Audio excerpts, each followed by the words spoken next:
Yo, yo, yo, yo, yo, yo, yo, yo, yo. So we're back with part two. You see me chilling in the bed, relaxing and maxing all cool, while we look at Ed Slot's rant on tax-free retirement using life insurance.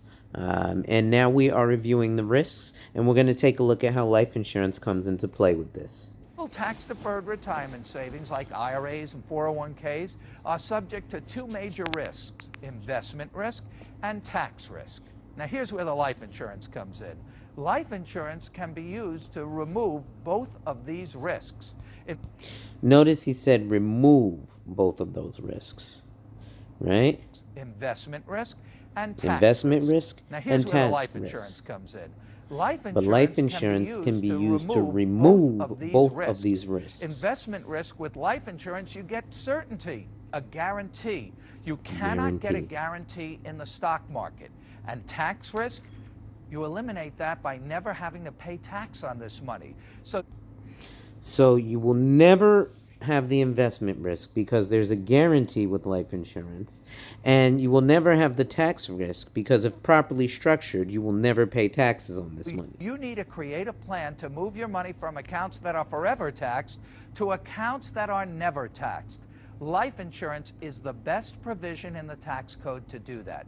Wouldn't you sleep better at night if you knew your retirement savings were no longer subject to these risks? But still, the benefits are misunderstood and not used enough in planning.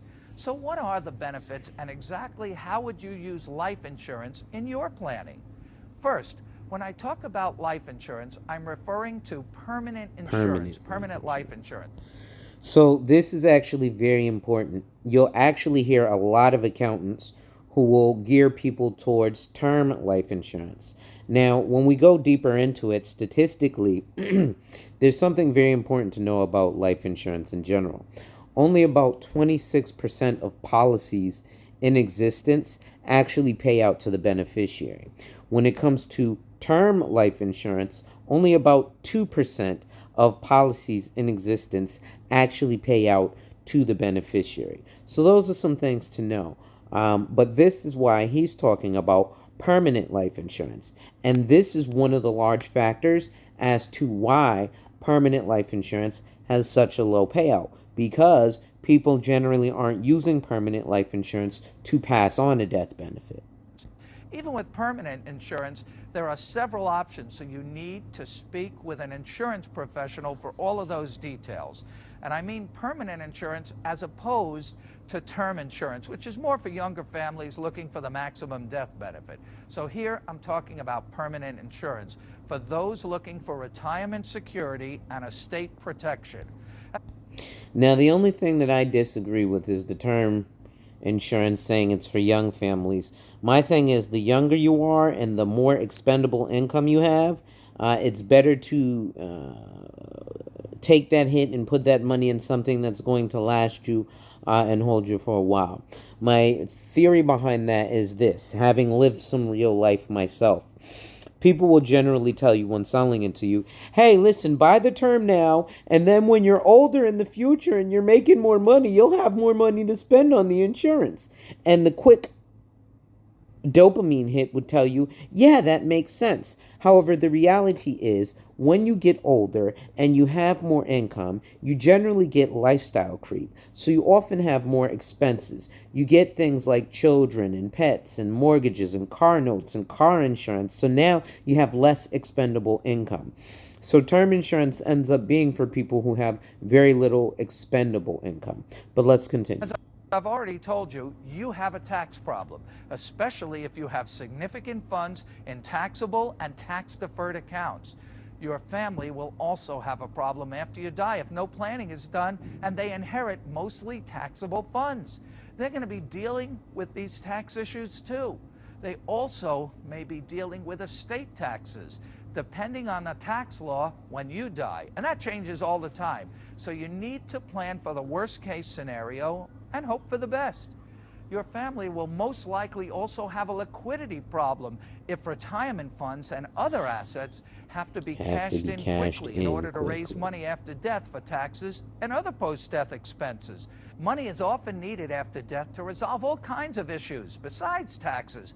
I'm talking about family squabbles, etc., family members wanting money more quickly. The last thing you want is for your family to have a fire sale, especially if there's a family business or other valuable property in your estate. You don't want your family wasting or cashing out retirement accounts or other valuable property prematurely because cash was needed quickly. You need to do a liquidity test right now so you can see if your family will have a cash problem after death.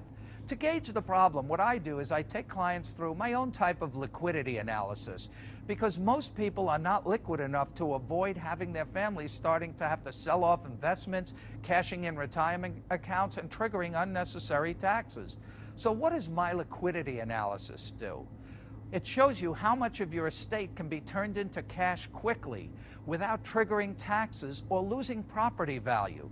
Cash is often needed after death, even if there are no estate taxes. And remember, that's only federal taxes. Don't forget state estate taxes. There are always expenses, and the IRA is the last account you would want to have to tap into to pay those bills. Remember, Hmm. IRAs are subject to both income taxes and estate taxes, could be subject to estate taxes, which could eat up a lot of cash quickly. You can work with your advisor on your CPA or accountant on this too, this liquidity analysis, to go through it with them. But here's what we do. We have clients make a list of all the assets All you the own. So do assets that you now. own. Make a list of all the assets you own, less liability, mortgages, loans, debts, etc. In other words, your net worth. Now you have this list of property.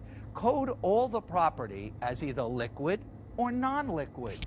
By So, liquid is things that you can easily liquidate fast. Non liquid is things that you cannot easily liquidate fast. So, things that would be non liquid would be things like real estate.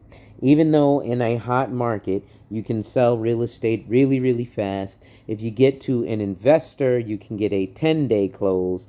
And if you have somebody who's pre qualified, maybe a 30-day close, which turns into more like 45 days. But realistically, they mean within 72 hours can you get that cash. liquid, I mean assets that can be most easily and quickly turned into cash without triggering a tax. What I call money you have to pay a toll on to get it, toll money. You're left with basically cash. Here's what I mean. IRAs I wouldn't include as liquid assets. You might say, oh, I have all this money in my IRA, but you have to pay a toll to get it. It's not liquid. You have to trigger taxes to get it. So I wouldn't put IRA in with liquid assets or cash. So here's what we do. We do a percentage, a fraction. The numerator is liquid assets, basically cash, your bank accounts, and I don't mean actual cash, but bank accounts that you could get money easily out of without triggering a tax bill. And again, do not include IRAs or 401ks here. Sure, they can be cashed in, but there's a toll on that money, and that will trigger a tax. Include only assets that could be sold quickly without triggering a tax or other expenses or losing significant value like a fire sale. Sure, you could get money out of it quickly if you sell for a low price. So that's the numerator, basically liquid cash and accounts. Now the denominator is the value of your entire estate, everything, including the cash, including your assets, business interests, real estate, include all property in addition to the IRAs. Now look at that percentage, look at that fraction. For most people, cash over the total estate is about 5%, if that much. Do you know what that means? Turn it around. In other words, this means most estates are Most estates are 95% 95% illiquid. That's a illiquid. problem. Unless you actually do have a ton of cash laying around available, but most people don't.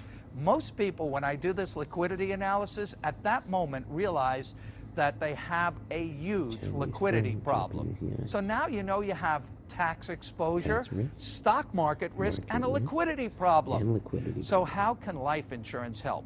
Two ways.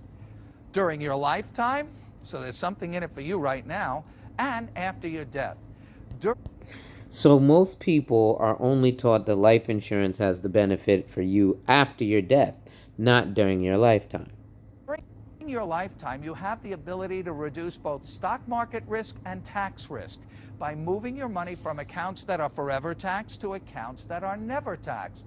You can actually do that two ways: Roth IRAs and life insurance. Both cost money now, but with life insurance, you'll be creating a bigger pot of tax-free money later when it's most needed. It would be great if you could do both and turn your entire estate into a tax-free windfall, both during your life and after death, but the more powerful way is with life insurance. And again, I'm talking about permanent life insurance that has cash value. You can contribute more with life insurance than you can generally to a Roth. With a Roth IRA, though, it's easier to access your money if you need it.